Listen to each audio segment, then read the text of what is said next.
इस एपिसोड की शुरुआत वहीं से होती है जहाँ पर पिछला एपिसोड खत्म हुआ था। सैफरन को मारने के बाद गेगरी वहाँ से जाने ही वाला होता है कि तभी सिसिलिया घर से बाहर आते हुए एलिस और काइल से कहती है, मैंने अभी अभी यहाँ पर बहुत ही खतरनाक ऑरा को महसूस किया। सिसिलिया अभी ये बातें बोल ही रही होती हैं कि तभी वो अपने सामने काइल को बेहोश पड़ा हुआ देखकर डर जाती है। काइल को अपने सामने बेहोश पड़ा हुआ देखकर सिसिलिया तुरंत उसके पास जाकर उसे जोर से गले लगाते हुए कहती है, काइल तुम्हें क्या हुआ, तुम ठीक तो हो ना। सिसिलिया की बातों को सुनने के बाद काइल उसे दर्द भरी आवाज़ में कहता है, माय लेडी आप मेरे घाव को जोर से दबा रही हैं। सिसिलिया को इतना ओवर एक्टिंग करते हुए देखकर एलिस उसे शांत कराते हुए कहती है, घबराने की कोई ज़रूरत नहीं है, काइल अभी ठीक है। इतना कहकर एलिस काइल और सिसिलिया को इग्नोर करते हुए गेगरी से कहती है, मैं रेक्सम गिल्ड की एक एडवेंचरर हूँ और मेरी सहायता करने के लिए आपका बहुत बहुत धन्यवाद। एलिस की बातों को सुनने के बाद गेगरी उससे कहते हैं, इसमें धन्यवाद करने की कोई बात नहीं है, मैं तो बस यहाँ से गुजर रहा था।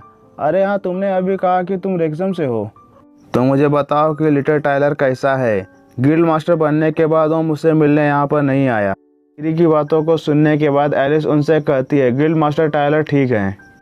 एलिस की बातों को सुनने के बाद गेगरी उससे कहते हैं, यह सुनकर बहुत अच्छा लगा कि वह ठीक है। उससे कहना जब उसके पास समय हो तो वो मुझसे मिलने बार बार यहाँ पर आए। इतना कहकर वो वहाँ से जाते हुए कहते हैं, मुझे अभी कहीं जाना है, तो अगली बार मिलेंगे लिटिल एडवेंचरर। गेगरी की बातों को सुनने के बाद एलिस उन्हें अलविदा कहते हुए कहती है, हाँ मैं उन्हें ज़रूर बता दूंगी। गेगरी को वहाँ से जाते हुए देखकर एलिस मन ही मन सोचते हुए कहती है, यहाँ तक कि एक सेकंड रैंक का एक्सपर्ट भी उनके आगे कुछ भी नहीं है। तो यह है एमेथाइस रैंक के एडवेंचर की असली ताकत। वहीं दूसरी तरफ पूरा कैपिटल जल रहा होता है। सभी रेडबर्ड नाइट डर के मारे यहाँ भाग रहे होते हैं, क्योंकि एक कीचड़ वाला मॉन्स्टर उन सभी रेडबर्ड नाइट्स को एक एक करके मार रहा होता है। और वो रेडबर्ड नाइट उस कीचड़ वाले मॉन्स्टर का कुछ भी नहीं बिगाड़ पा रहे होते हैं, क्योंकि उस कीचड़ वाले मॉन्स्टर के उन नाइट्स को छूते ही उन रेडबर्ड नाइट्स की हड्डियाँ भी गल जाती हैं, क्योंकि वो कीचड़ वाला मॉन्स्टर एसिड और मिट्टी के मिश्रण से बना होता है। सैमुअल की मेड उसी कीचड़ वाले मॉन्स्टर के मुँह में बैठी होती है। वो उन सभी नाइट्स को अपनी जान बचाकर भागते हुए देखकर हंसते हुए कहती है, आदमी होने के बाद भी तुम लोग इस तरह औरतों की तरह क्यों चीख रहे हो? क्या बात है, क्या तुम लोग वही फेमस रेडबर्ड नाइट्स नहीं हो? जितना मैंने सोचा था तुम लोग उससे भी ज़्यादा कमज़ोर हो। मेड की बातों को सुनने के बाद वो चश्मे वाला रेडबर्ड नाइट उससे कहता है, मैं सुंदर लड़कियों के साथ डांस करना पसंद करता हूँ, पर इस कीचड़ वाले मॉन्स्टर ने पूरे डांस फ्लोर को ही बिगाड़ दिया है। उस रेडबर्ड नाइट की बातों को सुनने के बाद मेड उस पर अटैक करते हुए कहती है, तुम बहुत ज़्यादा बोलते हो। मेड को अपने ऊपर अटैक करते हुए देखकर वो चश्मे वाला नाइट पीले बाल वाले नाइट से कहता है, विनफ्रेड अटैक करो।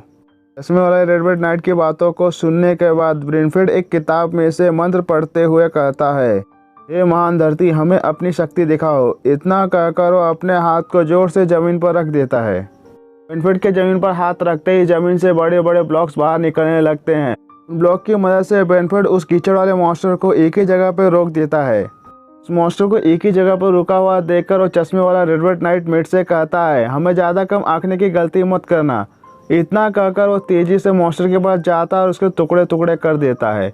उस मॉन्स्टर के टुकड़े टुकड़े करने के बाद वो मेड को मारने ही वाला होता है कि तभी वो मेड अपने मैजिक का इस्तेमाल करके उस चश्मे वाले रेडबर्ड नाइट की तलवार को पकड़ लेती है। वो मेड उस रेडबर्ड नाइट को मारने वाली होती है कि तभी वो नाइट वहाँ से दूर भाग जाता है।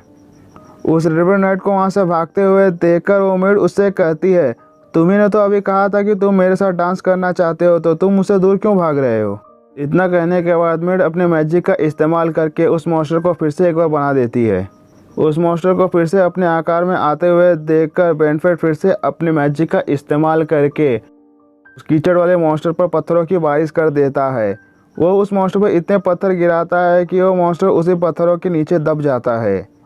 कीचड़ वाले मॉन्स्टर के उन पत्थरों के नीचे दब जाने के बाद वो चश्मे वाला रेडबर्ड नाइट कहता है, आज तो बाल बाल बचे, अगर थोड़ी और देर हो जाती तो आज मैं लटक गया होता था।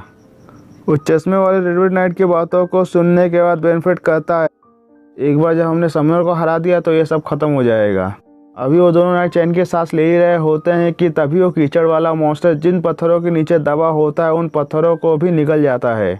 उन पत्थरों को निगलने के बाद वो कीचड़ वाला मॉन्स्टर एल्फ के रूप में बदल जाता है। कीचड़ वाले मॉन्स्टर में बदलने के बाद मेड हंसते हुए उन दोनों नाइट से कहती है क्या तुम दोनों ने सच में सोचा था कि यह सब इतना आसान होगा?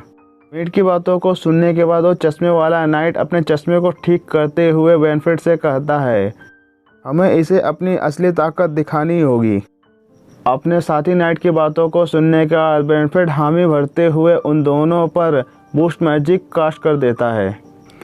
उन दोनों नाइट की बातों को सुनने के बाद मीट हंसते हुए कहती है, मक्खी की तरह इधर उधर भिनभिनाना बंद करो। इतना कहकर मीट उन दोनों नाइट पर अपने कीचड़ से अटैक कर देती है। उस मीट को अपने ऊपर अटैक करते हुए देखकर चश्मे वाला नाइट अपने तलवार के इस्तेमाल से उसके कीचड़ को काट के अलग फेंक देता है। चश्मे वाले नाइट को अकेला पाकर मीट उस नाइट को अपने दोनों हाथों से मारने ही वाली होती है कि तभी बेनिफिट अपने अर्थ मैजिक का इस्तेमाल करके उस मीट के दोनों हाथों को मिट्टी में जमा देता है। मीट के दोनों हाथों को बांधने के बाद चश्मे वाला नाइट उससे हंसते हुए कहता है, अब ये सब कुछ खत्म होगा। इतना कहकर वो अपनी तलवार से उस मीट के गले पर वार कर देता है। मीट के सर को उसके धड़ से अलग करने के बाद वो नाइट उससे कहता है, डांस के लिए धन्यवाद। जैसे ही उस मीट का सर उसके धड़ से अलग होता है वैसे उसका शरीर किसी गंदे लिक्विड की तरह नीचे फैलने लगता है। उस लिक्विड को नीचे फैलते हुए देखकर उस नाइट को ऐसा लगता है कि सब कुछ खत्म हो गया। तभी वह लिक्विड सीधे किसी जानवर की तरह ऊपर आते हुए उस बड़े से पत्थर को निगल लेता है। समय रहते वो चश्मे वाला नाइट उस पत्थर से कूद जाता है, नहीं तो वह नाइट भी उस मीट का शिकार हो जाता।